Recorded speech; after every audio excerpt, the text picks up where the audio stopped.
Chegou a hora da gente falar de um tema muito importante no canal. Vamos falar sobre heresia. E hoje o nosso vídeo tem como título As 5 piores heresias da história do cristianismo. Não é muito fácil fazer esse vídeo, né? Porque ao longo de 2000 anos de história, muitas heresias já foram produzidas na história do cristianismo, tanto surgida de fora quanto surgida de dentro do cristianismo, né? Na Idade Antiga, medieval, até hoje continuam sendo produzidas heresias. Mas eu separei aqui uma lista que provavelmente um dia terá continuidade das 5 piores heresias já produzidas na história do cristianismo, que eu vou apresentar para você, juntamente com alguns motivos pelos quais eu considero, como teólogo, historiador, essas as piores heresias da história do cristianismo. Antes disso, é claro que fica o convite para você se inscrever, compartilhar esse vídeo, dar o seu like, que muito contribui, escolher um dos planos para se tornar membro do canal. Esse canal não tem o apoio de instituições religiosas, esse canal é independente, por isso pode produzir uma teologia acadêmica com profundidade, com liberdade, e se isso te agrada, se isso acrescenta para a sua reflexão, apoie esse trabalho para que ele se torne cada vez mais viável e possa crescer. E uma das maneiras de você fazer isso é sendo membro do canal, como também você pode enviar sua oferta pela chave Pix ou então pelo Valeu Demais, que está logo ali embaixo da tela. Em primeiro lugar, heresia é o contrário do discurso padronizado, né? Até o século III da era cristã, não havia um discurso um discurso padronizado, um discurso único. Esses discursos eram plurais, as comunidades tinham as suas próprias tônicas, as suas próprias reflexões e viviam em paz com isso e com as suas manifestações de fé. Depois da era conciliar, no início do quarto século, começa o discurso oficial da Igreja. A Igreja não apenas reflete, mas ela determina o dogma no qual ela acredita e que todos devem crer também. Faz isso através dos concílios. Quando é assinada essa resolução, aquele documento passa a ser a crença oficial que todos devem crer e todos devem seguir. Claro que na prática a coisa não é tão simples assim, evidentemente, tem muitos dogmas que caíram no desuso por não ser assumido por quase ninguém em todas as confissões, e, consequentemente, quando a Igreja cria o discurso padrão, ela cria também a heresia, porque quem não concordar integralmente com o discurso oficial é considerado um herege. Ora, mas então não tem critério? Qualquer pessoa que falar alguma coisa, ela deve ser entendida e compreendida e o que ela fala aceito? Bom, é claro que há limites e há critérios para isso, né? Critério da profundidade acadêmica, da pesquisa teológica, da pesquisa bíblica, da reflexão encarnada com a realidade, do bom senso, não é? Do envolvimento pastoral, né? E assim por diante. Agora, tem outros posicionamentos que demonstram que quem formulou tal ideologia apenas tinha o interesse de arrecadar, de ganhar dinheiro, de se dar bem. As consequências do que ensina muitas vezes são perturbadoras e vão contrário a valores profundamente caros à mensagem cristã. Então, nós separamos diante disso tudo as 5 piores heresias da história do cristianismo. A primeira delas é o gnosticismo. Você já ouviu falar em gnosticismo? Gnosticismo vem da palavra grega gnose, que significa um conhecimento profundo, um conhecimento elevado. Todos os cristãos de tendência gnóstica consideravam-se seres espirituais, mais espirituais do que os outros e que, portanto, tinham experimentado uma revelação mais profunda do que os demais. A grande perturbação do gnosticismo é que ele abraça com unhas, dentes e braços o dualismo platônico que ainda não havia penetrado totalmente na teologia cristã e que vai penetrar muito por causa desse gnosticismo, que separa o ser humano em corpo como algo ruim, decaído, e alma como algo elevado, bom, criado por Deus, mas aprisionado nesse corpo ruim. Essa ideia ela é tão errada porque Jesus assumiu a carnalidade, o verbo que encarnou, quem criou a nossa natureza inseparável de corpo, alma e o que você queira chamar, né? Ela é indivisível, inseparável, e quem nos criou assim foi o próprio Deus. Logo, o nosso corpo, a nossa matéria não pode ser ruim, e a Bíblia é cheia desses casos, mas a mentalidade cristã passou a agir de maneira dualista e até hoje não se livrou disso, graças ao gnosticismo lá do primeiro e segundo século. A coisa era tão complicada que no segundo século, o próprio João escreve a sua primeira epístola, no final do primeiro século, né, para combater o gnosticismo que está negando que Jesus encarnou, que ele era apenas uma alma que parecia ter um corpo físico, mas não tinha. Essa era a ideia do docetismo. Essa visão dualista cria muitos problemas, porque a pessoa separa a vida espiritual das outras áreas que ela considera ter a vida. Ela acha que a igreja é o lugar da espiritualidade e a vida concreta nem sempre é.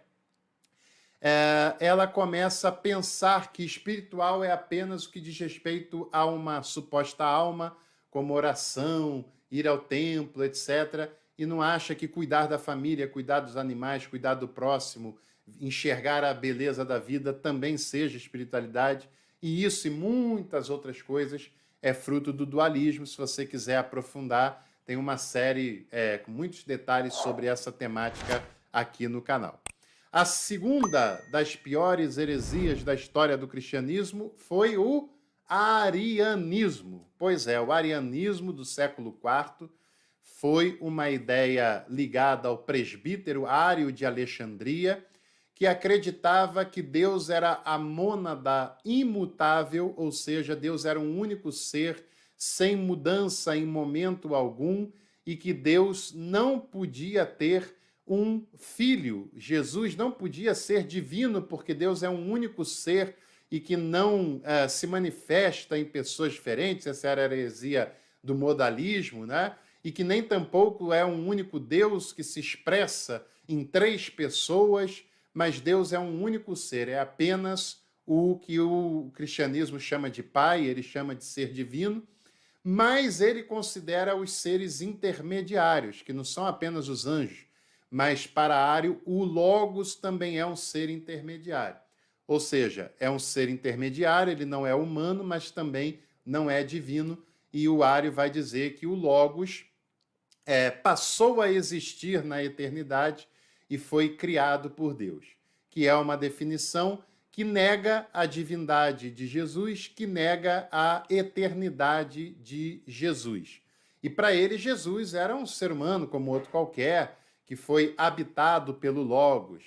Esse foi um problema tão complicado de ser resolvido que precisou do Sínodo de Alexandria, que não deu conta. Houve o Concílio de Nicéia, que resolve essa questão, mas mesmo assim não consegue eliminar o arianismo, que tem grande adesão popular e que perdura até o século VII.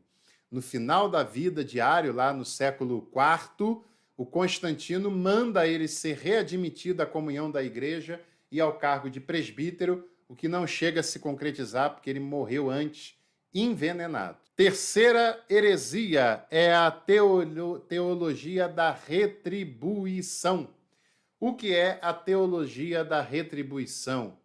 É uma ideia que já tinha vigorado lá em Israel no passado e que é a causa da crise do livro de Eclesiastes, de boa parte do livro dos Salmos, do livro de Provérbios, que é aquela ideia de que se você é bom e faz o que é bom, Deus te abençoa e te prospera. Se você é mau e faz o que é mal, Deus te pune e Deus te castiga.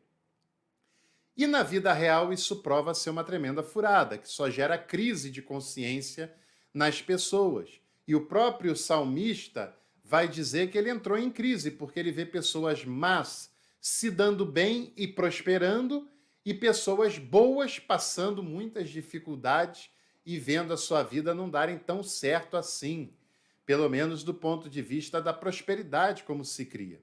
E ainda hoje tem pessoas que falam assim, tem pessoas que acreditam, ou pelo menos dizem acreditar, que se a pessoa é crente, ela não fica doente, toda a enfermidade vai ser curada, ela vai prosperar milagrosamente, que é só ela orar que o avião não vai cair, que o carro não vai bater, ou seja, pessoas que ainda acreditam que basta uma pessoa ser crente, que mal nenhum pode acontecer com ela. Mal que eu digo, não de origem diabólica, mas das circunstâncias adversas da vida. Enquanto que Jesus nos mostrou o contrário. Ele próprio passou muitas dificuldades, foi perseguido, injustiçado, seus discípulos também. A igreja primitiva muitas vezes tinha dificuldades das mais variadas e ainda hoje muitas pessoas se sentem no direito de se darem bem na vida só pelo fato de serem crentes e não entendem, têm uma crise profunda quando algo acontece que foge a essa teórica lógica que elas são ensinadas a pensar, né? Muitas pessoas são seduzidas a dar o dízimo para receber em troca e aí na prática vão vendo que nem sempre as coisas são assim. Antes de eu continuar com as outras duas heresias, meu convite para você conhecer os nossos cursos online com certificado, para você assistir a hora que quiser, quantas vezes você quiser, e também os e-books que estão disponíveis aqui embaixo na descrição desse vídeo. Vai ali e dá uma olhadinha nisso e nos ajude a produzir teologia. A quarta pior heresia da história do cristianismo é a ideia da morte expiatória de Jesus, uma ideia que começa com Santo Anselmo no século XII e que até hoje está presente, como se os seres humanos pecassem e Deus exigisse uma reparação porque a sua glória foi afetada com isso. Como os seres humanos não foram capazes disso, ele manda o seu filho apenas para morrer na cruz. E o propósito de Jesus era morrer na cruz porque ele tinha que saciar a vontade de Deus que queria ver alguém morrendo. E é super estranho pensar nisso e tentar conciliar isso com a ideia de um Deus de amor, que não abre mão, que se sente super ofendido e exige sangue para lhe satisfazer, e exige um sacrifício quase que pagão, né? Na época do paganismo, se acreditavam que os deuses queriam sangue para se satisfazer e abençoar as pessoas. E essa é uma concepção que tentam enxergar no Pai de Jesus Cristo, que é o Deus de amor, que nos ama plenamente e incondicionalmente.